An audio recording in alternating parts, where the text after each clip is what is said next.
Hi friends, my name's Jessica and I'm a second-year doctoral student studying nursing practice. And in today's video, we're going to talk about how to be a leader and the tools that you can use to become a better leader and more confident in your skills as a leader. So let's get into it. The first part of being a good leader is to be aware of both your leadership strengths and weaknesses. So in order to identify your strengths and weaknesses, you can take different assessments that have been created to help determine what your strengths and weaknesses are. So to do this, I would recommend the Strengthfinder assessment. You can choose between finding your top 5 strengths or I believe your top 34 strengths or something like that. I did the top 5 strengths.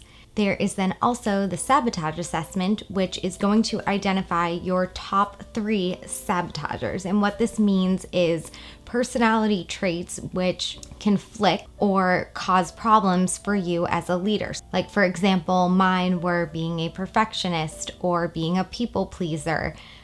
Or having a lot of anxiety. Those were kind of my top 3. But when you do the assessment, they will give you the ones which are your top 3. They actually tell you what you rank for all the different things you could possibly be. And you can see how high and low different ones are because they give you a graph and then they kind of explain what each one indicates. So the second part of being a good leader is to understand that there are different types of people in this world. So when I say that, I mean that there are certain people that have different leadership or working styles. And that's why when you're at work and there are those 1 or 2 people that just kind of drive you nuts because you don't understand how they can work the way they work. For example, I like things to be very regimented. I like to be on time. I don't like uncertainty. There are other types of people who like to kind of go with the flow and they don't like lists and they don't like organization. That kind of stresses them out. So when you put these 2 types of people together, they're not always the best team if they don't trust each other because, they feel like the other person is not a good fit in whatever it is that they're doing. So in order to do this, there's an article by the Harvard Business Review that is called Pioneers, Drivers, Innovators, and Guardians. And understanding that there's 4 different types of leaders or workers can help you to identify what type of worker or leader a coworker is and can help you to really say to yourself, oh, they just do things differently. And if we can kind of support each other and build off our strengths, we can create a really good working relationship because each pioneer, driver, guardian, and innovator both have their strengths and weaknesses, and they can really balance each other out. So let's go through them. So an interesting fact is most leaders, they did a survey of big companies, are either pioneers or drivers. Another interesting fact that they found was that most people that are stressed out in their job are either guardians or innovators. So let's go through what each one is. So the first one is called the pioneer. So the pioneer, they are outgoing, focused on the bigger picture, spontaneous, drawn to risk, adaptable, and imaginative. They feel energized by brainstorming, spontaneity, and trying new things, and enthusiasm. They feel that they don't work well in situations where there are rules and structure, or if they hear the word no, and they don't like situations where they have to focus on the process of getting to a goal. So the second type is called the integrator. And integrators are very empathetic, they're diplomatic and traditional, they're relationship-oriented and non-confrontational, and they're intrinsically motivated. They get excited by communication, collaboration, and trust and respect. They don't work well in situations that have politics or conflict or are inflexible. The third type of leadership style is called the driver.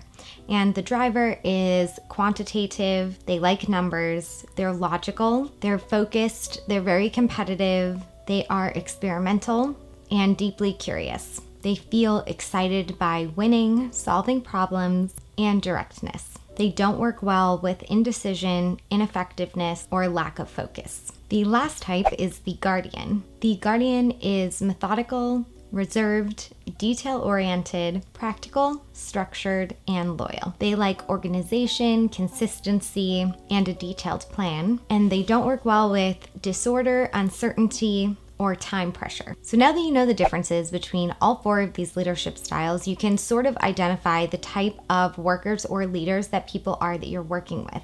So for example, someone who is a guardian may have a very difficult time working with someone that is a pioneer.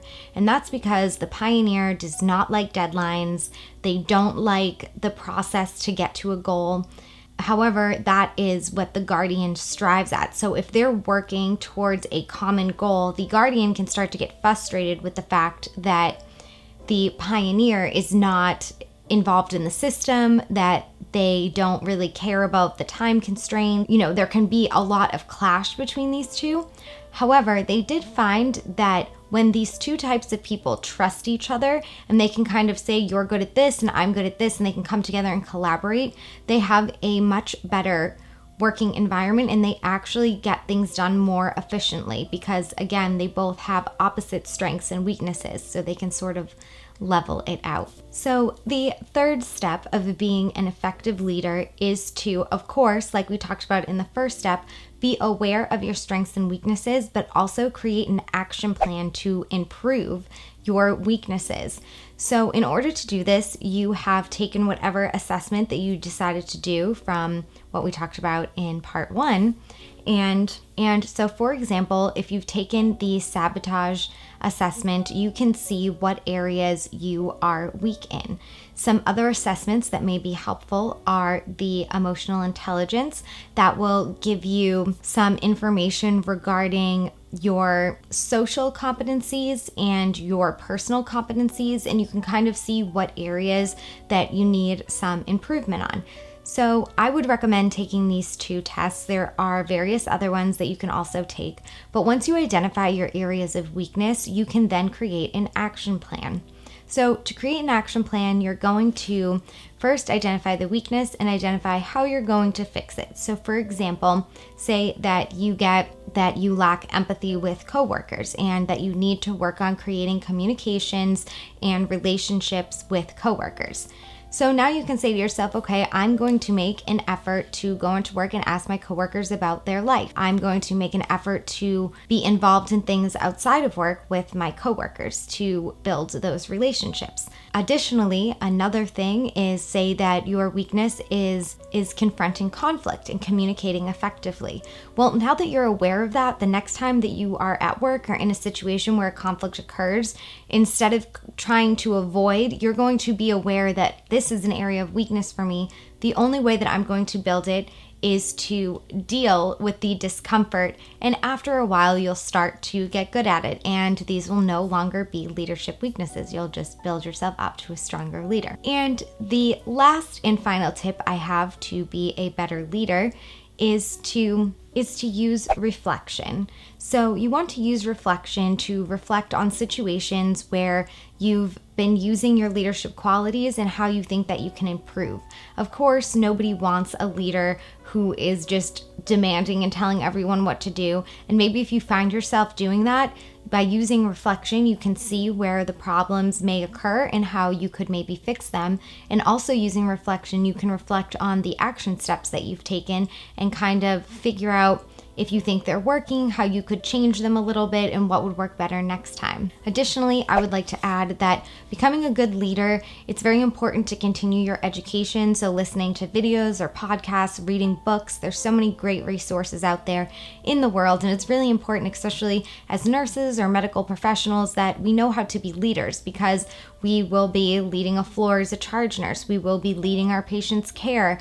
We will be leading possible research in the future. There's so many different areas that we as healthcare professionals have the opportunity to be leaders in some capacity, that understanding these things is very important. And lastly, I would like to add that there are a ton of leadership styles. So we talked about those 4 from that Harvard Business Review article, but there's also tons. There's like 15 different leadership styles. There's authoritarian, diplomatic, servant-based, transitional. There's so many different leadership styles. However, in research, they found that a great one is called the Transformational Leader. And the Transformational Leader is so important in leadership because they empower the coworkers around them and the people around them, and they make those people feel empowered in their job, and they actually end up doing a better job than they would if they weren't with empowered leaders. So it's really important that we become empowered leaders. And an empowered leader is like the perfect leader. I don't know if anyone is naturally there when they come into this world. I think it's something that probably takes a little bit of practice, because these leaders, they communicate effectively with the team. They are involved within the units. They don't just stay in their office. They lead from the front. They communicate well with the team, and they are very good at delegating and handling conflict. So they are just such a well-rounded individual. And that's something that I hope that we can all get to and all achieve. And I think that we can do it as long as we work at our leadership skills. And this video is one step in that direction. So I hope you guys found this video helpful. If so, make sure to give it a thumbs up and subscribe below. And I look forward to having more meaningful conversations with you guys in the future. Thanks. Bye.